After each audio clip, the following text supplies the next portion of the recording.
All right, we've got the first quarter moon in Aquarius right now, and I'm a little distracted because there's a fire truck out front, and I don't know if the building's burning down. Probably not, though.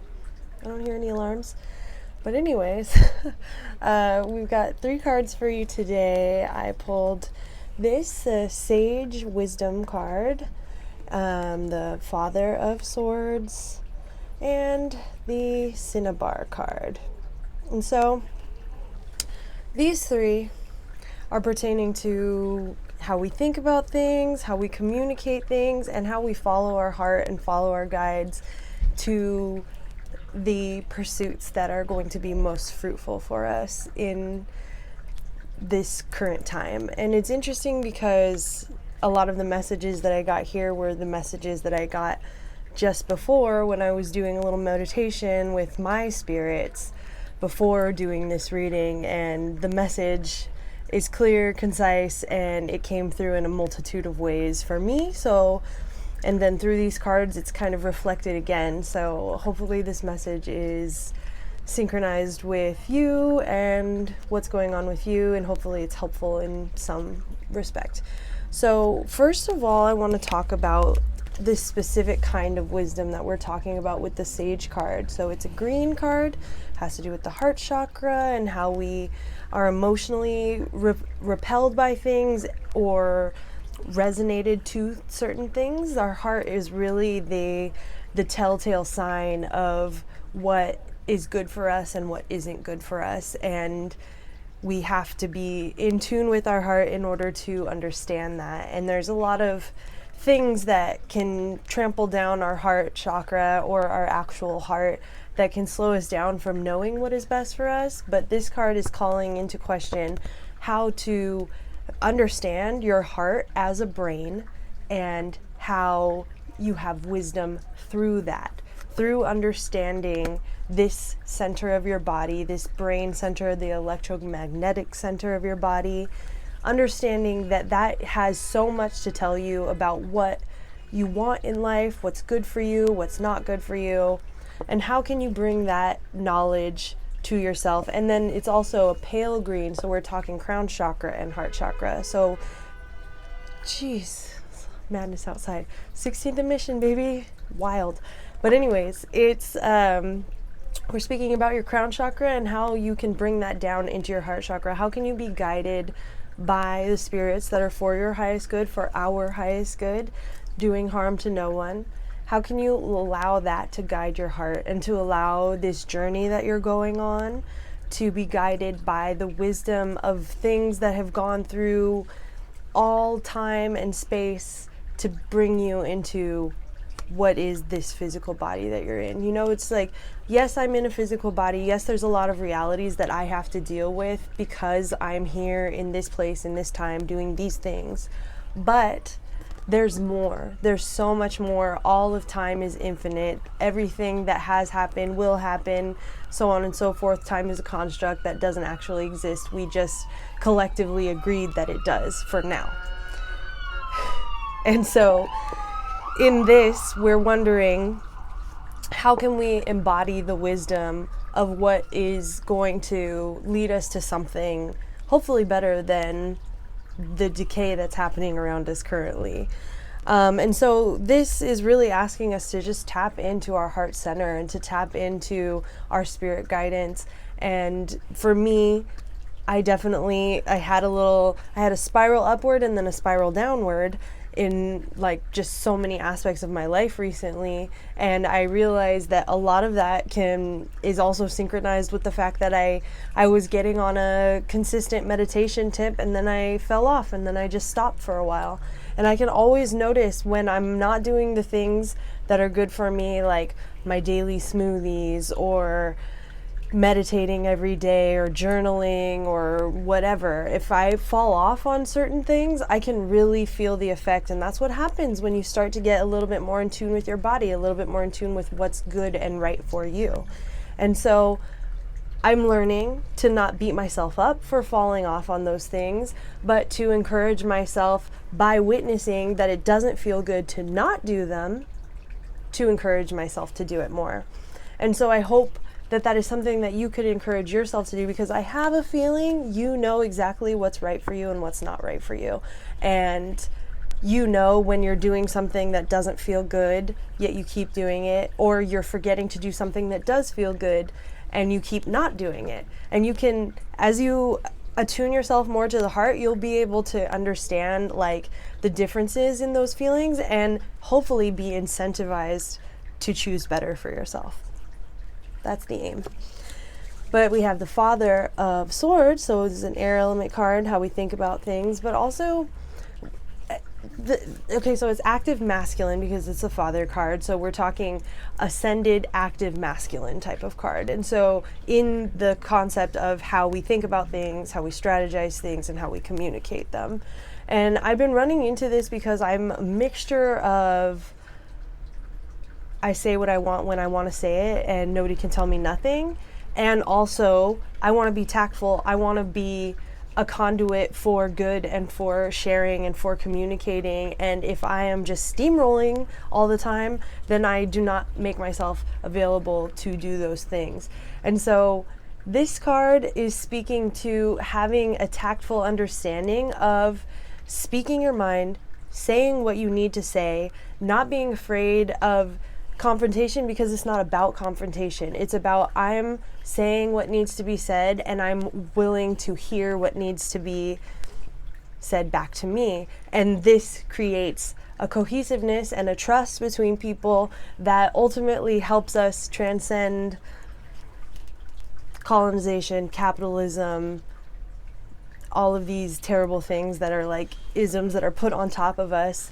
We have the power to hold the sword. And so he's holding a sword, and he's holding the sword by the handle, so you know he's got a safe grip on it. It's this rainbow sword, so alluding to all of the chakras and how you're directing it, and understanding that the tip of the chakra is the root chakra. So it's all about how you're getting grounded in your reality in order for you to communicate more effectively. He's also holding the sword to his heart. So he is holding the sword to his heart. He's understanding that his communication is an act of witnessing and sharing what his heart center is about. And so this is allowing ourselves to step into the power of being able to communicate ourselves effectively and without fear. It's not, like I said, it's not about confrontation, just being confrontational for the sake of that. And I know that a lot of people are not like me and are not like super into any confrontation that I can get myself into. Just as much as I enjoy confrontation, I enjoy making it calm down. I think that as I get older and a little bit more aware of myself, I think that the calming down aspect of confrontation is more incentivized because it costs me less energy than when I'm out here wilding out telling everybody what I think they need to hear.